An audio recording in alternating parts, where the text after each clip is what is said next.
This is ABS, our nation's station.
Distinguished citizens and residents of Antigua and Barbuda, I address you as the head of government, driven by the same deep concern that you all share over the recent surge in gun-related robberies and acts of violence plaguing our society.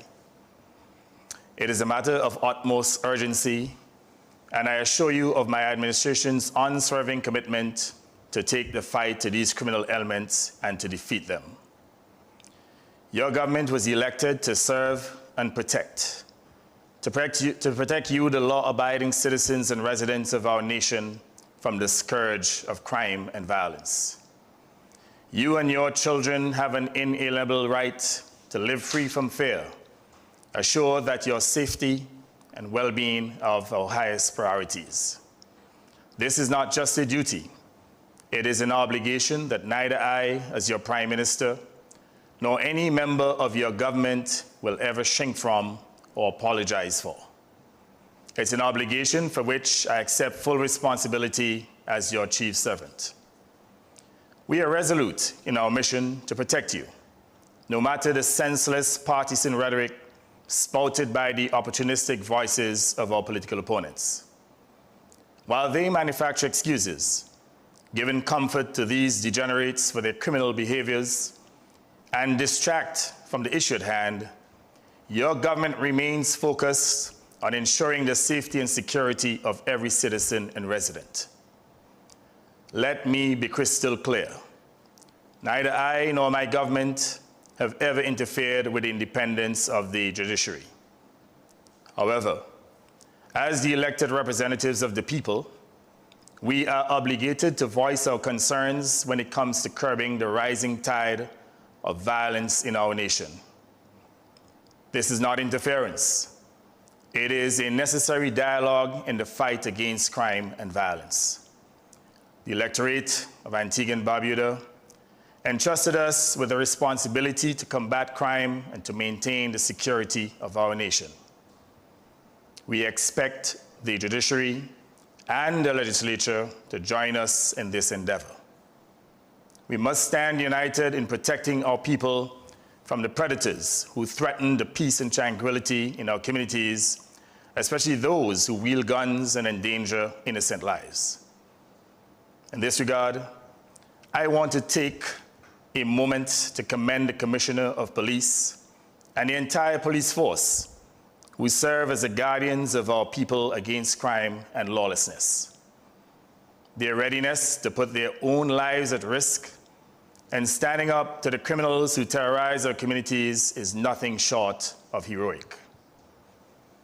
We're all aware of the brazen willingness of some criminals to shoot at the police while they are conducting their duty to protect us. I hereby unapologetically state that while our police officers will continue to act with all due care and caution, they have a fundamental right to protect themselves. They too have rights. They too have families who expect them to come home safely after carrying out their duties. I also wish to extend my commendation to the members of the Antigua and Barbuda Defense Force who have stepped up to assist the police with patrols that secure our homes and businesses, ensuring that our people remain safe and secured. Their contribution is invaluable, and together with other security forces, including ONDCP, our security forces stand as a formidable barrier against those who seek to destabilize our country and to disrupt our way of life. To those who believe that we will retreat from our duty to combat crime, let me assure you that you are mistaken. We shall not retreat and we shall not relent. In the fight against violence, particularly gun violence, we will be firm, we will be unyielding, and we'll be relentless. We have already enacted legislation to support stricter sentencing, extending the maximum penalty for gun crimes up to 10 years. Yet, when the courts hand down sentences that seem disproportionate to the gravity of the crime, it leaves us perplexed. Despite this, we will at the next sitting of our Parliament enact increased penalties and tighten the conditions of bail to keep these criminal elements off of our streets. However, the judiciary in the sub-region should consider realigning the sentencing guidelines and conditions of bail for gun crimes, in keeping with the current realities of crime and violence, which is now a public health epidemic in the Caribbean. To that end, I have instructed the Attorney General, the Honorable Stedroy Benjamin, to engage with the Acting Chief Justice to discuss this pressing issue. Our goal is to work closely with the judiciary to increase mandatory sentencing for gun crimes and ensure that justice is served swiftly and effectively. This issue is not unique to Antigua and Barbuda.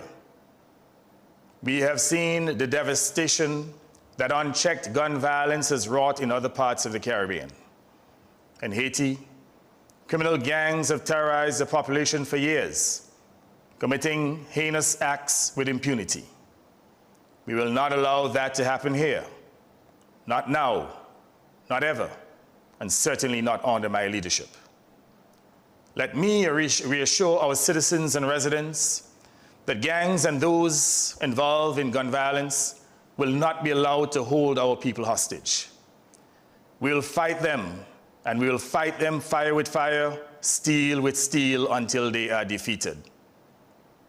I wish to state categorically that the constitutional and human rights of the lawless must not overshadow or take precedent over the human and civil rights of the law-abiding.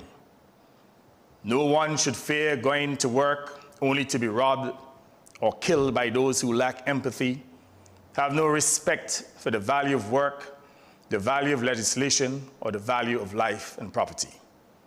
Therefore, I continue to urge the judiciary to realign their sentencing practices with regional governments' efforts to combat crime and violence. There are currently 474 repeat offenders who are roaming our streets with impunity.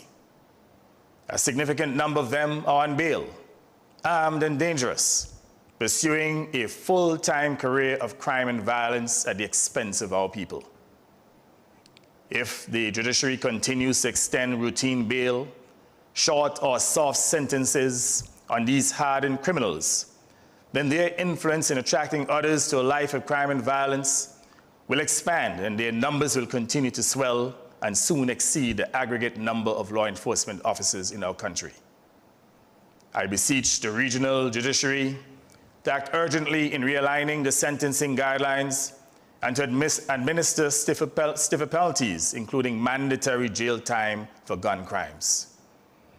Your libertarian policies to protect the constitutional human rights of hardened criminals is now a significant impediment to effective crime fighting. My administration has prioritized funding for law enforcement to increase their crime-fighting efficacy. As a consequence of a meeting yesterday of the National Security Council, which I chaired, we have taken several significant measures, including a more coordinated approach among the various agencies to enhance law enforcement. Several $1 million will be made available immediately to acquire additional assets, including 2 vessels to improve maritime surveillance of our porous maritime borders that is proliferated with bays and quays, facilitating the smuggling of contraband, including arms and ammunitions. We will be acquiring 10 additional surveillance drones to enhance law enforcement crime-fighting capabilities, and we'll be installing additional cameras on our streets with superior technology to improve surveillance. Additionally, more vehicles are being acquired and equipped with radios to facilitate a rapid response to these incidents of crime and violence, especially robberies. We have taken further measures to enhance law enforcement, including the hiring of 140 additional officers and the acquisition of more gun-sniffing dogs to identify guns and ammunition that may be entering through our air and seaports. The acquisition of these crime-fighting assets will be buttressed with training and the use of digital technologies, including artificial intelligence technologies. Joint police and military patrols have increased and will continue to be a key part of our strategy. The police has also established a guns and gang suppression unit to fight these gang members who are destabilizing our society. We will be introducing anti-gang and juvenile curfew legislation to curb criminal behaviors involving juveniles and to protect our minors from predators. Our gangs suppression strategy will also include counseling and anti-gang public education and awareness in our schools. Also, alternative rehabilitation programs will be introduced in our penal institutions to reduce recidivism. Those youth who are involved in criminal activities will be housed at a juvenile detention facility to be constructed on the Defense Force premises at Crabs Peninsula. Our cash incentive program for information leading to the confiscation of illegal firearms has already seen results, with 70 firearms recovered last year and over 40 so far this year. My distinguished countrymen and countrywomen, we have equipped our law enforcement with the tools and resources they need to take the fight to these criminals and to defeat them. The consequences of allowing these criminals to destabilize our country are too dire to contemplate. We cannot grow our economy or build a prosperous future for people and future generations in an environment riddled with crime and violence. Defeating these criminals is not just a priority, it is an absolute necessity for the continued safety and prosperity of our nation and its people. Let me be abundantly clear. While we have pursued a very liberal immigration policy, welcoming those who continue to contribute positively to our society, we will show no tolerance for any immigrant involved in criminal activities. They will be deported immediately upon conviction and service of their time in prison and will never return to our shores. To every criminal, whether a national or an immigrant, I say this: you have a choice. I say to you that crime and violence will not pay, and those of you who engage in crime and violence will surely pay. There are ample opportunities to earn an honest living in this country. There are employment shortages in several sectors, including the construction sector. Those who choose the path of crime and violence will do so at their own peril. These able-bodied criminals have no excuse to be perennial loiterers and to prey on our people. Instead, they need to become productively engaged, making meaningful contributions to nation building. My government is committed to an all-of-society approach to breaking the cycle of lawlessness and violence. This is a challenge that demands the involvement of every citizen. It begins with effective parenting in the home, nurturing responsible and empathetic youth, and extends to the expanded roles of the church, schools, social workers, and community activists in engaging our young people positively. I call on all these stakeholders to join our government in this national effort. Now is not the time for carping at each other, for stakeholder jabs, that is, jaundiced appropriation of blame, or to seek political mileage or social media likes through libertarian, ignorant, and partisan articulations. This is a time for crime-fighting solidarity involving all stakeholders, all citizens and residents. Fighting this scourge of crime and violence requires a national response, with each citizen, each resident, taking full responsibility and playing his or her role in defeating these criminals.